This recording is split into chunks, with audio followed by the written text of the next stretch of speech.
Indeed, and you mentioned the Hawthorn Footy Club. Well, they went over to Subiaco Oval's red-hot favourites and got run off their legs. And I worry that they're a bit slow. Well, they look slow, and I know you look slow when you haven't got the footy in your hands, Tomo, but they've got a lot of players of similar ilk, and I speak of Mitchell, of Lewis, of Sewell, even Hodge through the midfield are all very good inside players, but they haven't got the actual leg speed to get it moving. They lost Rioli, obviously, which didn't help, but they got exposed.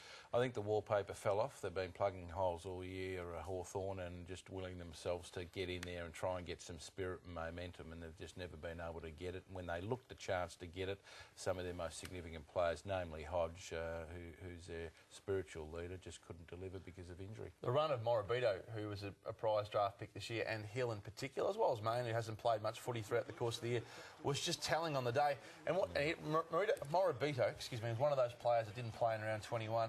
Now, we're a copycat industry. You watch them put them away next year, Gary, around 19, 20, 21. We won't have anyone playing among the top teams away. This has panned out, because it's worth a treat. Especially if the AFL continue to make sure that those teams don't play each other. Well, yeah, Freo, I don't think, can still be excused for that behaviour in Tasmania, but it certainly was a slightly different story against Hawthorn this time around. Well, he's vindicated. What's the turnaround? What's the turnaround? 10 players. No, about 130 points or something. And I didn't like the look of it either, from a game point of view, but he's been vindicated, and their leg speed absolutely worried them, and there's a lot of people just penciling in Geelong already for next week. They wouldn't want to take this team lightly. No, they won't take them lightly, but they will smash them. But Freo are always a difficult team to play over in Subiaco, and I think they exposed Hawthorn for the cracks that they've had most of the season. I'll talk about Alistair Clarkson's post-game comments in a moment. The big injury worry is Aaron Sandlin's third tonight in the MVP, but this is a posterior cruciate ligament injury, they tell me, and the ruckman tell me, and very, very difficult to get over the top of. And he is as dominant as any player going around in the competition at the moment. Now, the word is that he's going to play, even if he has to play at full forward. I'm sure in that body he's got a couple more PCLs lying around somewhere. He's a monster of a man, isn't he? So it'll be very, very significant how that plays out over the next couple of days. Hawthorn going inside 50 didn't do themselves any favour either. They actually had much more of the footy. And early on in the game, their delivery inside was really poor. They didn't make the most of their opportunities. It was a lovely day, as you can see, but they absolutely butchered it going forward.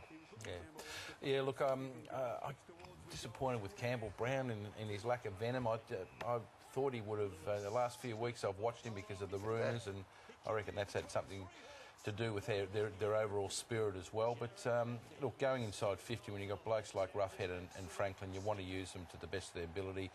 Fremantle did push back and block the holes, which made it more difficult, and I don't think Hawthorn were really on their game. And Craig, the floor's now yours. Adam McPhee. Grant's had a go. Predictably thought you'd get onto this. What, 2 good games in a row and proven himself right? Craig, I mean, you absolutely bagged them for this trade. Yep. Absolutely had the biggest go at them and said it was not going to work.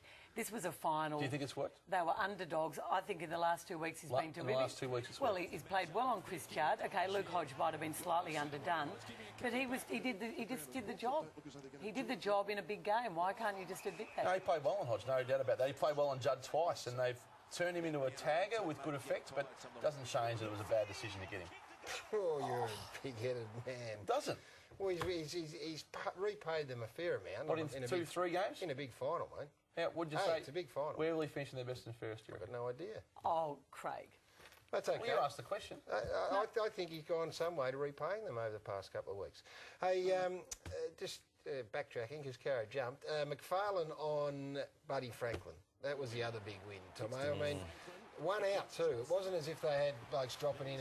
Oh, they did, but he got caught 1 out on plenty of occasions, and it was a massive victory on the day.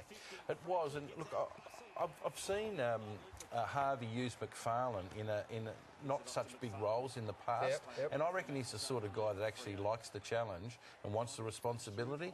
And it's a little bit like sometimes they put Scarlett on the lesser player or Fletcher on the lesser player.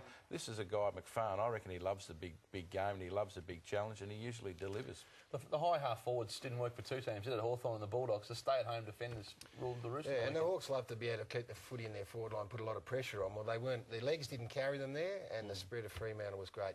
Alistair Clarkson, I want to get your thoughts on part of what he had to say after the game. In my view, there'd be 4 or 5 other sides in the competition that are pretty pleased that we've been knocked out. But the challenge for us is to be more consistent against those top sides. Tomo, what do you think about that? Oh, I think it's rot. You know, I think that Alistair's probably been carried away in the emotion of the moment, the season finishing and everything else, and I think that a bit more humility wouldn't have gone astray. I asked someone at Fremantle about those comments today, that, you know, they'd be happy that if 4 or 5 teams are out of, be happy Hawthorn are out, and they said, yeah, we were happy to oblige.